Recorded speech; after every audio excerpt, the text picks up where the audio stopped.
गीता आमे समस्त पढ़ुचंती आ गीता आमे समस्त शुणुचंती किंतु जदि किए आमको पचार दब गीता पढ़िले कौन हेब आ गीता आमे कहा कहवा तो आमे कौन उत्तर दबा। देखंतु गीता होउची दीटा शब्द। गीतार अर्थ होउची गर अर्थ होउची ज्ञान आउ तर अर्थ होउची तत्व।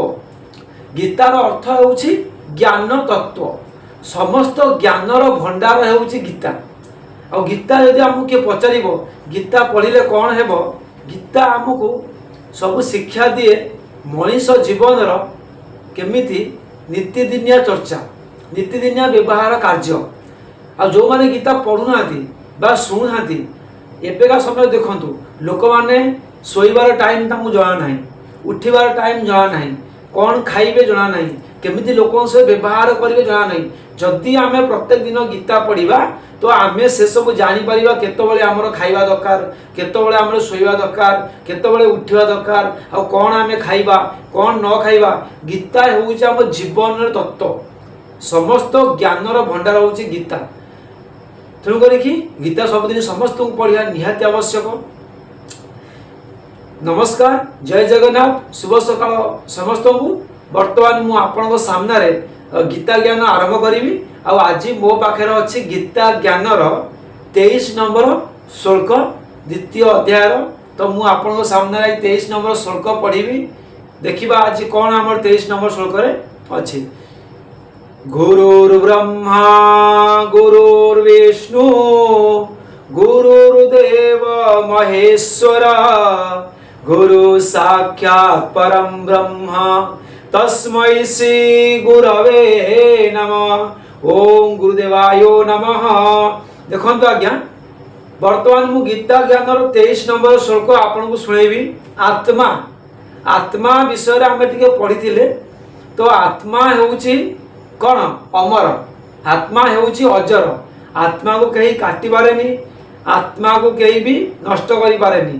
तो आज श्लोक रे कौन अछि नैनं छिन्दन्ति शस्त्राणि नैनं दहति पावक न चैनं क्लेदयन्त्यापो न शोषयति मारुत।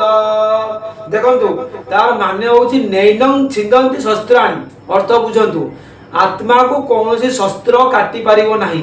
कौन शस्त्र एते शक्ति नाही जे आत्मा को काटी पारिबो। नैनं दहति पावक आर अर्थ होउची कोन नैनं दहति पावक अग्नि मध्य आत्मा को जळै पारिबो नाही। अग्नि रो सेति की शक्ति नाही जे से आत्मा को जळैबो। तापर कोन नैनं न चैनं क्लेदयन्त्यापो क्लेदयन्त्यापो अर्थ होउची कोन पानी बा जल मध्य आकु भिजै पारिबो नाही। आत्मा को जल मध्य बुड़ै पारिबो नाही। न शोषयति मारुत अर्थ होउची कोन मारुत होउची पवन वायु वायु मध्य आत्मा को सुखै पारिबो नाही। केते सुंदर कथा आज्ञा। ये संसार प्रकृति जो अछि प्रकृति मध्य आत्मार किछि क्षति करि पारिबो नाही। तो एथुर आमे कोन जानले आत्मा हेउची अजर आत्मा हेउची अमर आत्मा हेउची सत्य आत्मा हेउची निरंतर। आत्मा को कहीं मारी पारिबेनी आत्मा को कहीं नष्ट करि पारिबेनी। खाली आमे मिछरे भ्रम सृष्टि करूचंती कि आत्मा मरि जाउची आत्मा मरि जाउची। अरे आत्मा हेउची परमात्मांकर अंश। जेतबेले आमर ये आत्मा को बोध हो जाए जेतबेले आमे भक्ति रे लीन हो जाती जेतबेले आमे अत्यधिक भक्ति करती भगवान को पूजा करती आम मन ध्यान लगे तो आमर आत्मा शेष रे जाईकी परमात्मा को मिसी जाए। जेतबेले आमे गोटे बाजार को जाउछंती बाजार को गला पर किछि सौदा किणुछंती आउ सौदा किणिकी हाटरू पुणी घर को फेरी आउछंती आ जेतिक समय रे आमे हाट को जाउछंती सेही हाट भितरे आमे सौदा पत्र किणुछंती कोनोसी लोक देखा आले ता सहित कथाबार्ता करूछंती किंतु से जो मुहूर्त था जति समय आम हाटे रोचंती से समय आम अलग हाटरू फेरी आसिले पुणी आम हाटरू घर को फेरिया कथा फेरिबा निश्चित भाव में सत्य।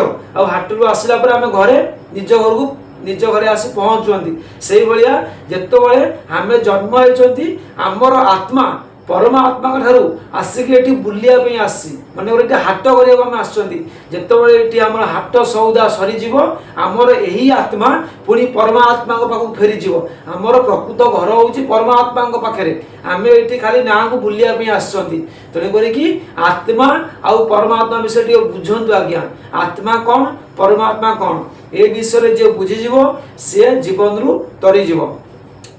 तो ये कौन लिखा ना यही आत्मा को कौन शस्त्र भी काटी पारे ना अग्नि यहाँ जलाई पारे ना जल यहाँ भिजाई पारे ना वायु यहाँ सुखाई पारे ना जोटा कि मुझे बर्तमान कहली। तापर यही श्लोक अभिप्राय कौन प्रश्न आसला ना अर्जुन अस्त्र शस्त्र द्वारा निजर गुरुजन एवं भाई बंधुक नाश हेबा आशंका शोक करुथिले अतएव तांकर शोक दूर करने को भगवान यही श्लोक पृथ्वी आदि चारिभूत आत्मा को नाश करिबारे नाही असमर्थ बोली कहते आत्मार नित्यत्व निराकारत्व सिद्ध करछंती। अभिप्राय यही कि जे शस्त्र द्वारा शरीर को काटिले मध्य आत्मार किछि क्षति हुए नाही बा आत्मा कटे नाही। अग्नेयस्त्र द्वारा शरीर को जलाई देले मध्य आत्मा जले नाही। वरुणास्त्र द्वारा शरीर को भिजाई देले मध्य आत्मा भिजे नाही एवं वायवास्त्र द्वारा शरीर को सुखाई दिया गले मध्य आत्मा सुखे नाही।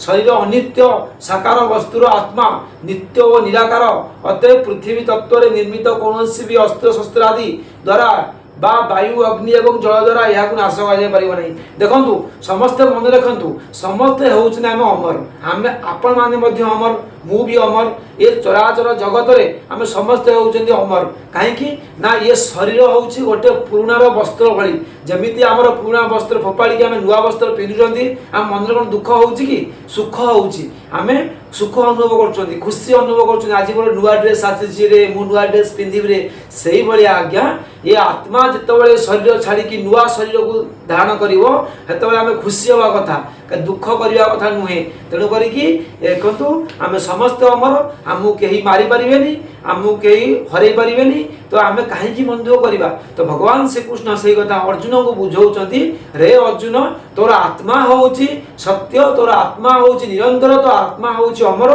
तू जहाँ को मारू से अमर तो जो मान को मारू से शरीर नाश हम आत्मा के नाश हेनी तेणुक रे अर्जुन तू दुख न कर शोक न कर युद्ध कर गांडीव उठा। तो भगवान श्रीकृष्ण अर्जुन को गीता ज्ञान एमती कथा कहते। तो आज आम 23 नंबर श्लोक पढ़िले।